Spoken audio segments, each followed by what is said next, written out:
Mehsana railway coach રેસ્ટોરન્ટનું 80% કામ પૂર્ણ થયું. આજે 12 મહિના રોજ સાંજે 4 વાગ્યાની જાણકારી મુજબ મહેસાણાના ગોપીનાળા ખાતે બની રહેલા રેલવે કોચ રેસ્ટોરન્ટનું 80% કામ પૂર્ણ થઈ ગયું છે. આ રેસ્ટોરન્ટને ખાસ ટ્રેનના કોચના આધારે ડિઝાઇન કરવામાં આવી રહ્યું છે, જ્યાં લોકોને ટ્રેન જેવી અનુભૂતિ સાથે ભોજન માણવાનો મોકો મળશે. બાળકો માટે રમૂજી ઝોન, પરિવાર માટે આરામદાયક બેઠક વ્યવસ્થા અને સેલ્ફી પોઈન્ટ જેવી આકર્ષક સુવિધાઓ પણ ઊભી કરવામાં આવી છે. કાર્ય પૂર્ણ થયા બાદ ટૂંક જ સમયમાં આ રેલવે કોચ રેસ્ટોરન્ટ જનતા માટે ખુલ્લું મૂકી દેવામાં આવશે. મારું નામ સંજય વૈષ્ણવ છે અને હું આ રેલકોચ રેસ્ટોરન્ટ અમે લોકો અહીંયા આગળ બનાવી રહ્યા છીએ અને આ રેલકોચ રેસ્ટોરન્ટનો હું સંચાલક છું.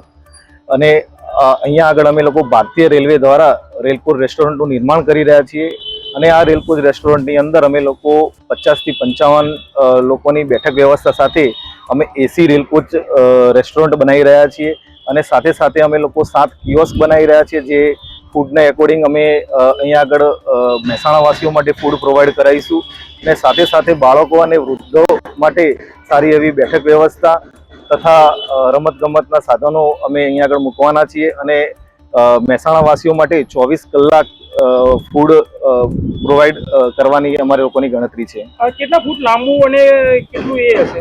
આ લગભગ 70 ટન વજની રેલ કોચ ઓરિજિનલ ડબ્બો છે અને ભારતીય રેલવે દ્વારા અમને લોકોને આપવામાં આવ્યો છે અને અમે લોકો આની અંદર રેલકોચ રેસ્ટોરન્ટનું નિર્માણ કરી રહ્યા છીએ. કોચની અંદર શું શું સુવિધાઓ રહેશે? કોચની અંદર અમે 50 થી 55 લોકોની બેઠક વ્યવસ્થા સાથે એક રેસ્ટોરન્ટ બનાવી રહ્યા છીએ અને સાથે સાથે એસી અને એક ડિસ્પ્લે લગાવીશું અને સારું એવું ફૂડ અમે લોકો અંદર પ્રોવાઈડ કરીશું. અમે તમને આપીશું પળે પળના સમાચાર. જો તમે અમારા નિર્ભય માર્ગ ન્યૂઝ ચેનલને સબસ્ક્રાઇબ કર્યું નથી તો અત્યારે જ નીચે આપેલા આઇકોન બટન પર ક્લિક કરીને સબસ્ક્રાઇબ કરો અને શેર કરવાનું ભૂલશો નહીં.